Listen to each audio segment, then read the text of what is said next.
እንዴት ናችሁ የፖድካስቱ ቤተሰቦች? በያላችሁበት ሰላም እንድትሆኑ ምኞቴ ነው። ትናንት የእንግሊዝ ፕሪሚየር ሊግ ተጀምሯል። የዘንድሮ የውድድር ዓመት የሊጉ ውድድር ትናንት በይፋ ሲጀመር አርሰናል ኮቬንትሪ ሲቲን አስተናግዷል። በኤምሬትስ ስቴዲየም አርሰናል ኮቬንትሪን አሸንፏል። 3-0 በሆነ ውጤት ነው ያሸነፈው። ለአርሰናል ትልቅ ድል ነው። ይሄ ድል በተለይ የፕሪሚየር ሊጉን ውድድር ዲፌንዲንግ ሻምፒዮን ሆኖ ለመጀመር ተፎካካሪዎቹን በበቂ ፐርፎርማንስ ማሸነፍ ይጠበቅበታል። በተለይ ከሊጉ ከታችኛው ውድድር ወደ ላይኛው ውድድር የሚመጡ ቡድኖች አብዛኛውን ጊዜ የሚመጡበት መንገድ ከባድ ነው። ለእያንዳንዱ ለትልቅ የሊጉ ውድድሮች ፈታኝ የጨዋታ ቀን ይሰጣሉ። ትናንትና ኮቬንትሪ ሲቲ በዛ እሳቤ ውስጥ የተቀኘ ጨዋታ ይኖረዋል የሚል ግምት ነበረ ከአርሰናል ጋር ባደረገው ጨዋታ። ነገር ግን አርሰናል ዶሚናንት ነበረ። ኮሌክቲቭ የሆነው የማጥቃት እንቅስቃሴ ሁለቱንም ነገሮች በስርዓት የሚከውንበት መንገድ ለተጋጣሚው ኮቬንትሪ ሲቲ አስቸጋሪ ነበር። ሲከላከል አርሰናል በጋራ የመከላከል ስራን ይሰራሉ። የሲነርጂካል ዲፌንሲቭ ፕሌያቸው በጣም ጥሩ ነበረ። በማጥቃት እንቅስቃሴም ቢሆን ወደ ተጋጣሚ ሜዳ ገብተው ሲያጠቁ የሚፈጥሯቸው ጫናዎች የሚታዩ ጫናዎች ነበሩ። በተለይ አዲስ ፈራሚ የሆነው ክሪስቶስ ሶሊስ የሚያሳየው ጫና በደንብ ፊል አድርገውታል። ተጋጣሚ ከመስመር ተነስቶ የመስመር እንቅስቃሴውን ወደ ቀኝ ወይም ደግሞ ወደ ግራ እያጠበበ የመጨረሻ የሜዳ ክፍልን ናይትሜር አድርጎባቸው ነበረ። ለኮቬንትሪ ሲቲዎች ጎል የተቆጠሩበትን እንቅስቃሴዎች ከተመለከትን የዚህ ልጅ ጫና ንክኪዎቹ፣ የመጨረሻ ንክኪዎቹ እንዲሁም የፕሪ አሲስት ንክኪዎቹን ከተመለከትን በእያንዳንዱ አደገኛ ሽግግሮች ላይ ለአርሰናል በጣም ወሳኝ ተጫዋች ሆኖ በሲዝኑ እንደሚያጠናቅቅ ምልክት የሰጠበት ነው።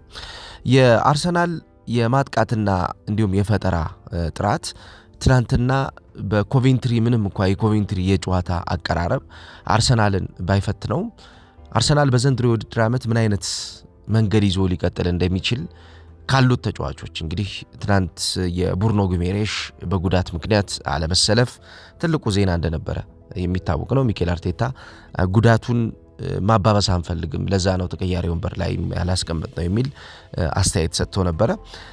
የቡርኖ ጉሜሬሽ አለመኖር ሌሎች ትልቅ ስም ያላቸው ተጫዋቾችም በዛ ስኳድ ውስጥ ቋሚ ሆነው አለመጀመር፣ ለምሳሌ የቪክቶር ዮኬሬሽ በዚህ ጨዋታ ላይ ቋሚ ሆኖ አልጀመረም። ዊሊያም ሳሊባ በዚህ ጨዋታ ላይ የተከላካይ መስመር ክፍሉን ከጋብሪኤል ማጋሌሽ ጋር አብሮ እየመራ ጨዋታውን አልጀመረም። የእነዚህ ተጫዋቾች አለመኖር የአርሰናልን ለንተናይ የቡድን እንቅስቃሴ አላጎደለው። ቡድኑ በጣም ጠንካራ የሆኑ ሽግግሮችን ያደርግ ነበረ። እስከ መጨረሻው የሜዳ ክፍልም እየሄደ ተጋጣሚን ያስጨንቅ ነበረ። ሚኬል አርቴታ ከጨዋታው በኋላ በሰጠው አስተያየትም በቡድኑ አጠቃላይ የትናንትና ፐርፎርማንስ ደስተኛ መሆኑን ገልጿል። አብዛኛውን እንደዚህ አይነት ጨዋታዎች ቀላል ጨዋታዎች አይደሉም ብሏል ሚኬል አርቴታ። ምክንያቱም የሚመጡበት መንገድ ለተጋጣሚ ፈታኝ እንደሆነ ስለማቅ ጨዋታውን ከመጀመራችን በፊት ምን ማድረግ እንዳለብን ተዘጋጅተን ነው የገባ ነው የሚል አስተያየት ሰጥቷል። ቬሪ ኮንፊደንት ነኝ ብሏል ሚኬል አርቴታ። የዘንድሮ የውድድር ዓመት የፕሪሚየር ሊጉን ዋንጫ ለማንሳት በሚደረገው ፉክክር ውስጥ ጠንካራ ተፎካካሪ ሆነን የሚፈለገውን ውጤት ለማምጣት ቬሪ ኮንፊደንት ሆነን ነው ሲዝኑን የምንቀጥለው የሚል አስተያየት ነው የሰጠው ከጨዋታው በኋላ በነበረው አስተያየት። እንዳውም የሚገርመው ሚኬል አርቴታ ከቀናቶች በፊት አንድ ቃለ መጠይቅ ላይ እየተመለከትኩት ነበርና ዲፌንዲንግ ሻምፒዮን ብሎ ጠያቂው ሲጀምር አታኪንግ ሻምፒዮን ይለዋል እና በማጥቃት እንቅስቃሴ ውስጥ ዘንድሮ የተሻለ ቡድን ለመፍጠር ይዞት የሚመጣው ያደገ ነገር እንዳለ የሚገልጽ ሐሳብ ነው ሚኬል አርቴታ የተናገረው። ዲፌንድ ለማድረግ አይደለም ታይትሉ የምንመጣው፣ አታክ ለማድረግ ነው ታይትሉ የምንመጣው የሚል አስተያየት ሰጥቶ እንዳውም ብዙዎች ይህንን ሐሳብ እየተቀባበሉት ነበረ። የአርሰናል የዘንድሮ የስኳድ ደብዝ በጣም ሰፊ ነው።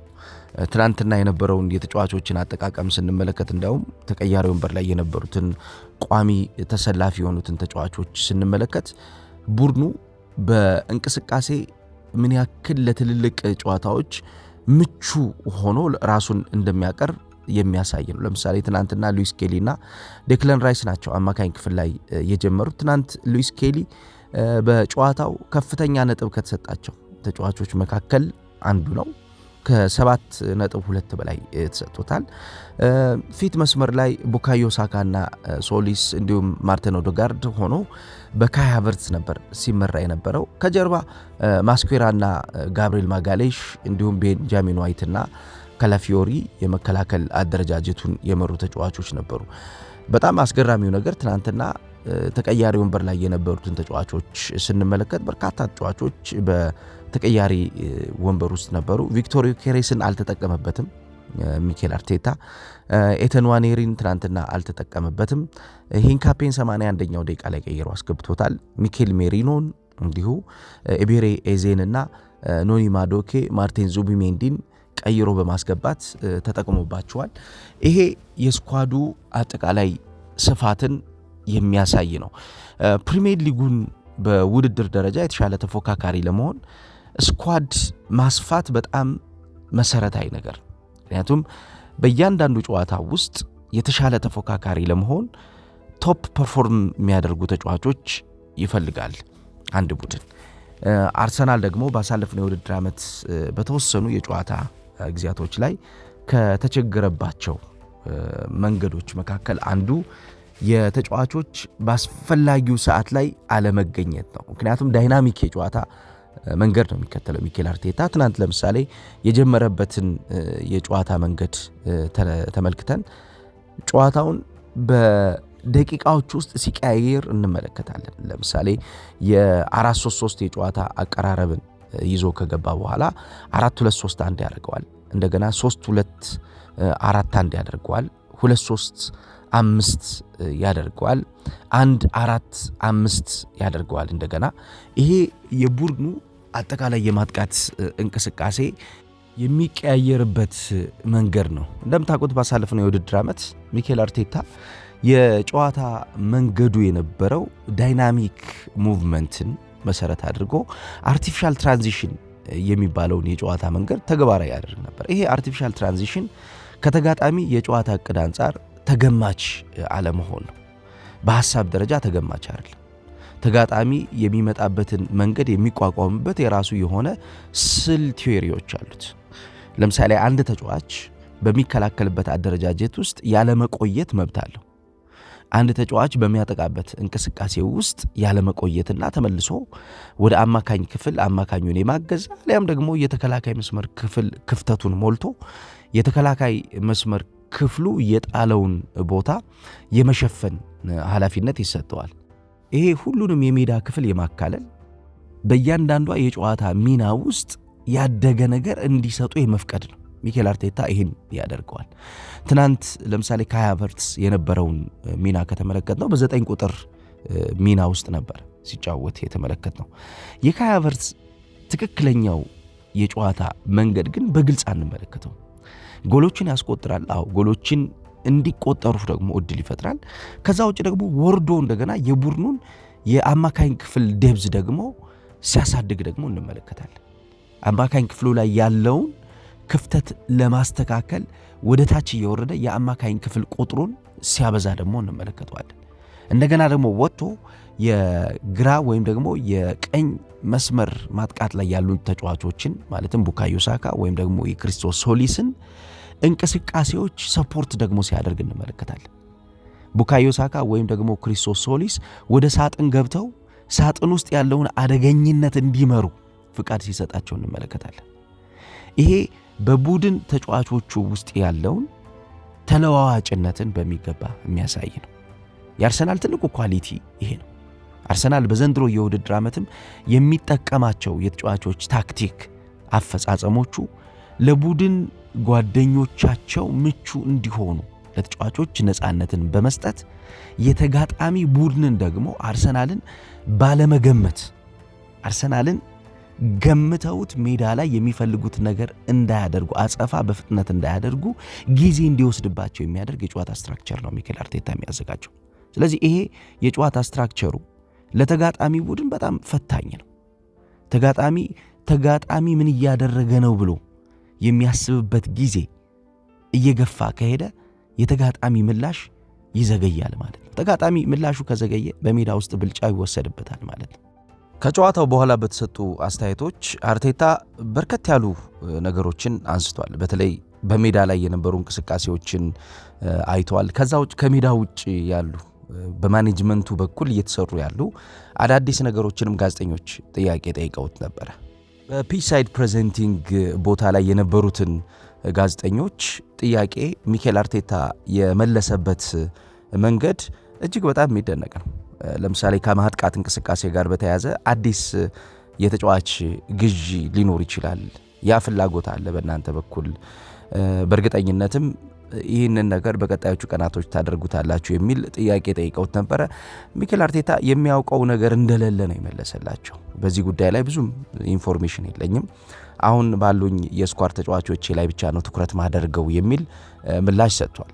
ሁለተኛው ሚኬል አርቴታ ከጋዜጠኞቹ የተጠየቀው ጥያቄ 28 ዓመት የሞላቸውን ተጫዋቾች ሌሎች ክለቦች የማይደፍሩት ነው ያሉት። ሌሎች ክለቦች የማይደፍሯቸውን 28 ዓመት የሞላቸውን ተጫዋቾች ከፍተኛ ኢንቨስትመንት አከናውናችሁ ገዝታችኋል። የቡርኖ ሂሜሬሽ ግዢ እንዲሁም የኤዝሪ ኮንሳ ግዢ 28 ዓመታቸው ላይ ነው ያለውና ይህን እንዴት ታየዋለህ? እንዴት እንደ ኦፖርቹኒቲ ልትጠቀምበት ትችላለህ? እንዴት ነው እንደ ኦፖርቹኒቲ የምታየው ይሄን እንደ እድል የምትመለከተው የሚል ጥያቄ ጠይቆታል ጋዜጠኛውና ሚኬል አርቴታ የመለሰበት መንገድ ብስለቱን በሚገባ ያሳየ ነበረ። ምንድን ነው ያለው? ከፊት ለፊታቸው የሚጫወቱትን ተጫዋቾች ተመልከቱ። ወጣት ተጫዋቾች አሉ በቡድን ውስጥ። ኤተን ዋኔሪ ያለ እንዲሁም ሉዊስ ኬሊ ያለ እዚህ ቡድን ውስጥ እነኚህ ወጣት ተጫዋቾች ናቸው፣ የወደፊት ፊውቸር ናቸው እነዚህ ተጫዋቾች። ከዛ ውጭ ደግሞ በዚህ ቡድን ውስጥ የተሻለ ልምድ የሚሰጡ ደግሞ በቀጣዮቹ ዓመታት ከፍ ያለ የውድድር ጥራት ላይ እንድንገኝ የሚያደርጉን ደግሞ ልምድ ያላቸውን ተጫዋቾች ደግሞ ማምጣት ነበረብን። እነሱን ያመጣ ነው። ስለዚህ ልምድ ያላቸውን ከወጣቶቹ ጋር አቀናጅተን ኮሌክቲቭ ፉትቦል ነው የምንፈልገው፣ ያደገ ኮሌክቲቭ ፉትቦል ነው የምንፈልገው። ያን ታሳቢ ያደረገ የውድድር ዓመት ነው የምናሳልፈው፣ የቡድን ግንባታችንም እዛ ላይ ታሳቢ ያደረገ ይሆናል የሚል ምላሽ ሚኬል አርቴታ ለጋዜጠኛው መልሶለታል። ከዛ ውጭ ግን የኮምቢኔሽን ፕሌዩ ጋር በተያያዘ በተለይ የግራ እና የቀኝ የማጥቃት እንቅስቃሴ አርሰናል ትናንት በጣም ፍጹም ነበር። እንዳውም የመስመር የማጥቃት እንቅስቃሴውን የክሪስቶስ ሶሊስን ፐርፎርማንስ ተመልክተው ዘኒው አሌክሲስ ሳንቼዝ እያሉት ነው የሚገኙት። ይህ ተጫዋች ኳስ ይዞ ኳሱን የሚገፋበት መንገድ ዳር ታርጎ ወቅቶ ይዞ ወደ መጨረሻው የሜዳ ክፍል የሚሄድበት መንገድ የሚደነቅ ነበረ። ይሄ ፌርለስ የሆነ ተጫዋች ነው። ምንም አይነት የሚፈራ ደመነፍስ የለው ተጫዋቹ። አብዛኛውን ሽግግሮቹን እየተመለከትኳቸው ነበረ። ኳሊቲ ሽግግሮች ናቸው። ከዛ ውጭ ደግሞ የሚመጡ ጫናዎችንም ለመስበር ጫናዎችን ለማሸነፍም እጅግ በጣም ዝግጁ የሆነ ተጫዋች እንደነበር ተመልክተናል። ከዛ ውጭ የዚህ ተጫዋች ትልቁ ኳሊቲ ምንድነው? የኮሌክቲቭ እንቅስቃሴ ላይ ጥድፊያ የሚታይበት ተጫዋች እንዳልሆነ ትናንትና ተመልክተነዋል። ኳሱን ይዞ ከሄደ በኋላ አክሽኖቹ ቀጣዩ ነገር ምንድነው የሚለውን ከወሰነ በኋላ የሚያደርጋቸው ናቸው። አክሽኖቹ ስለ ቀጣዩ ነገር እየተጨነቀ የሚያደርጋቸው አክሽኖች ናቸው እንጂ በጥድፊያ ዝም ብሎ የሚያደርጋቸው አክሽኖች የሉ። ኳሱን ይዞ የሚመጣውን ተጫዋች ትክክለኛውን ለዛ ቦታ የሚሆነው ተጫዋች የትኛው ነው የሚለውን ከወሰነ በኋላ ነው ተጫዋቹ ወደ እንቅስቃሴ የሚገባው። ይህን በተመለከተ ሚኬል አርቴታ አንድ ነገር ተናግሯል። ከተጫዋቹ እንቅስቃሴ ተነስተን በቀጣዮቹ ዓመታት የተሻለ ብራይት የሆነ ነገር ይኖረዋል ክሪስቶስ ሶሊስ። እንደ ቡድን እንቅስቃሴም የቡድን እንቅስቃሴውን የሚመራበት መንገድ የቡድን እንቅስቃሴውን የተሻለ ለማሳደግ የሚሞክርበት የራሱ ጥረቱ የቡድን እድገታችን ላይ የሚኖረውን ኢምፓክት በደንብ ያሳድገዋል የሚል አስተያየት ሰጥቷል የክሪስቶስ ሶሊስን ጉዳይ በተመለከተ። ከዛ ውጭ ከማጥቃት እንቅስቃሴ ጀርባ ያሉትን የቤንጃሚን ዋይትን ከመስመር እየሄደ ከቡካዮ ሳካ ጋር የሚያደርገውን ኮምቢኔሽን እንዲሁም ከቡካዮ ሳካ ካይ ሃቨርትዝ እንዲሁም ማርቲን ኦዴጋርድ ያላቸውን ኮምቢኔሽን በተመለከተ ጋዜጠኞችም ጥያቄ ጠይቀውት ነበር። ትናንት እነዚህ ተጫዋቾች በተለይ የቀኙ ዞን የማጥቃት እንቅስቃሴ የቤንጃሚን ዋይት ተነስቶ ከቡካዮ ሳካ ጋር ኮሚኒኬት የሚያደርግበት መንገድ የሚደነቅ ነው። ሳጥን ውስጥ ገብተው የሚኖራቸው የኮምቢኔሽን ፕሌይ ወደ መጨረሻው የሜዳ ክፍል ሲሄድ ሽግግሮቹ የበሰሉ ሽግግሮች ናቸው። የመጨረሻው የሜዳ ክፍል ላይ ሳጥኑን ይበልጥ በማሳደግ የሳጥኑን ጥራት ይበልጥ ከፍ በማድረግ ተጋጣሚ እንዲቸገር ያደርጉ ነበርና ስለዚህ ጉዳይ ጠይቀውት ነበር ጋዜጠኞቹ። የመለሰበት መንገድ በዘንድሮ የውድድር ዓመት ምናልባት አርሰናል ያን ነገር ማያስተናግድ ከሆነ ለተጋጣሚ አስቸጋሪ እንደሚሆን ምልክት ነው የሰጠው። ያለፉት 2 ዓመታት በአንዳንድ ሰርከምስታንሶች ማለትም ጉዳት ሊሆን ይችላል፣ ከፐርፎርማንስ መውረድ ጋር በተያያዘ ሊሆን ይችላል፣ እንዲሁም ከቡድን የጨዋታ ታክቲክ ጋር በተያያዘ ሊሆን ይችላል። ልውጦች ነበሩ፣ የተጫዋቾች ልውጦች፣ እዛ ቦታ ላይ የሚጠቀማቸው ተጫዋቾች ይፈራረቁ ነበርና በእነኚህ ምክንያቶች እነዚህን ተጫዋቾች አልተጠቀምንባቸውም ነበረ። የእነዚህ ተጫዋቾች ረዥም ጊዜ አብሮ ያለመጫወት መነሻ ከዚህ ጋር የሚገናኝ ነው። ዘንድሮ ግን አብረው ረዥም ጊዜ መጫወት አብረው ረዥም ጊዜ መቆየት እድል ይኖራቸዋል የሚል አስተያየት ሰጥቷል ሚኬል አርቴታ።